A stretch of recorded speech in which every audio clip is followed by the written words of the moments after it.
औज़ुबिल्लाहि मिनश्शैतानिर्रजीम बिस्मिल्लाहिर्रहमानिर्रहीम अस्सलामु अलैकुम वरहमतुल्लाहि वबरकातुहू। सूरह नमल है मेरे सामने और सूरह नमल की आयत नंबर आज 1 से शुरू करेंगे। तारफ़ इसका कल गुज़र चुका है और ये सूरत नमल क्यों कही ये वजाहत भी कल इसकी गुज़र चुकी है डिटेल। हरूफ मुक़त्तियात से शुरू हो रही है ये सूरत और हरूफ मुक़त्तियात में ता और सीन से ता सीन। हरूफ मुक़त्तियात की वजाहत भी बारहा गुज़र चुकी है पीछे। फिर अर्ज़ करूँ कि ये अल्लाह और रसूल के दरमियान रमज़ और इशारे हैं, इनके मानी हमें नहीं आते। और अगर कोई ये दावा करता है कि उसको इसका मतलब आता है या किसी और को आता है तो ये बात गलतफहमी है और इसका दुरुस्त कर लेना चाहिए। ता सीन से शुरू हो रही है ये सूरत। फिर उसके बाद किताब का ज़िक्र फरमाया। अल्लाह तबारक व तआला ने किताब का तारफ़ और किताब की सिफ़ात बयान फरमाई। कौन सी किताब? किताब कुरान की। कुरान इल्हामी किताबों में से आखिरी किताब है जो अल्लाह तबारक व तआला ने हज़रत मोहम्मद सल्लल्लाहु अलैहि वसल्लम पर नाज़िल फरमाई और ये क़यामत तक के लोगों के लिए दस्तूर हयात है। ये बाकी किताबें सच्ची मानी जाती हैं। अल्लाह तबारक व तआला ने जिस तरह उन्हें नाज़िल किया उस अंदाज में वो बिल्कुल हक़ और सच है। मुसद्दिक़न लिमा बैन यदैहि, कुरान पाक उनकी तस्दीक कर रहा है। लेकिन जिस सूरत में अभी मौजूद हैं वो सारी की सारी सही नहीं है। ये हमारा ईमान है। उसमें कुछ चीज़ें उलमाए कराम ने वक्त के लोगों ने खुद डाल दी हैं अपनी मदद के लिए, अपनी आसानी के लिए। अब उन चीज़ों को छोड़ के इल्हामी किताब, आखिरी इल्हामी किताब कुरान पाक की तरफ आते हैं। हज़रत मोहम्मद सल्लल्लाहु अलैहि वसल्लम पर नाज़िल होने वाली ये किताब कुरान पाक कहलाती है। और कुरान पाक, कुरान का मतलब होता है बार बार पढ़ी जाने वाली किताब।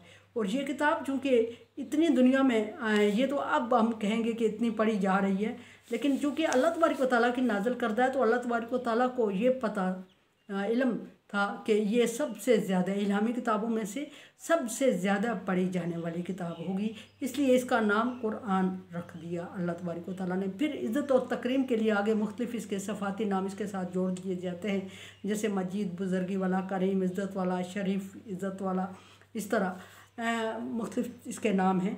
और बहरहाल, और किताब का मतलब होता है लिख कर, पब्लिश कर कर जोड़ देने वाली चीज़। सिर्फ एक लिखे हुए अगर पेज होंगे तो उनको सहीफ़े कहेंगे, जब उसको जोड़ा जाएगा, मरतब किया जाएगा तो वो किताब कहलाएगी। लेकिन ये चूँकि हमारे पास आयत की सूरत में नाज़िल हुई फिर भी इसको कुरान का या किताब का नाम दिया गया, तो इसका क्या मतलब है? मतलब ये कि लौह महफूज में अल्लाह तबारक व तआला के पास ये लिखी हुई और किताब की सूरत में मौजूद थी और जिब्रील अलैहिस्सलाम को जो जो हुक्म होता वो नबी सल्लल्लाहु अलैहि वसल्लम तक आयत की सूरत में नाज़िल फरमाते। मुबीन का मतलब होता आसान और सादा।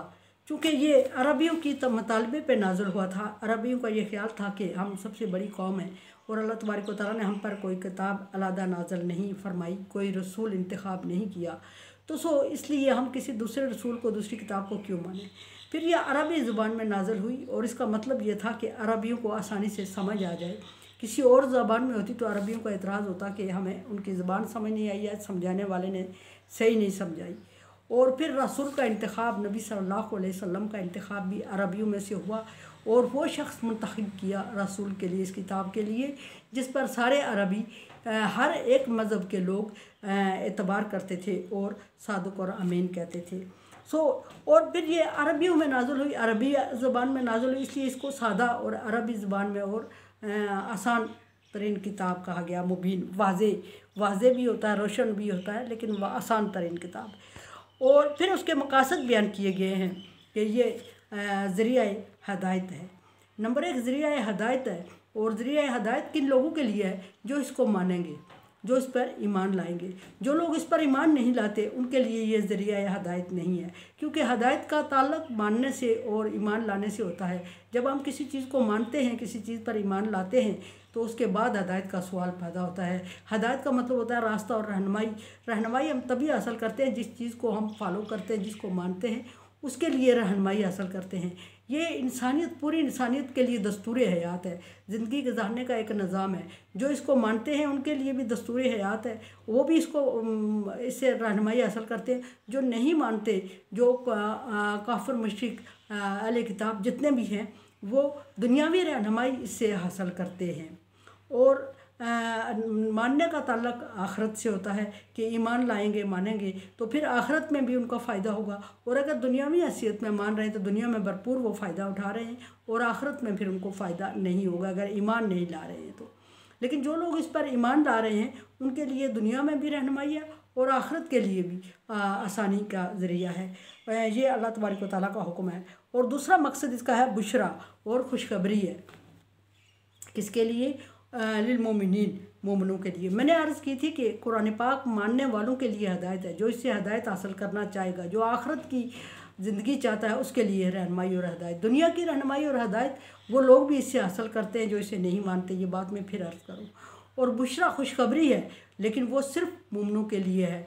खुशखबरी दोनों तीनों चारों तबकात के लिए, किसी और मज़हब के लिए नहीं है। कुरान पाक में मानने वालों के लिए, मानना किसको? मानना अल्लाह तबारक व तआला को। अल्लाह तबारक व तआला को तो हर कोई मान रहा है, लेकिन अल्लाह तबारक व तआला को वादाउला शरीक समझना और मानना, और ज़ात और सिफ़ात में उसको अकेला समझना और उसके अहकामात के ताबे ज़िंदगी गुजारना मानना कहलाता है।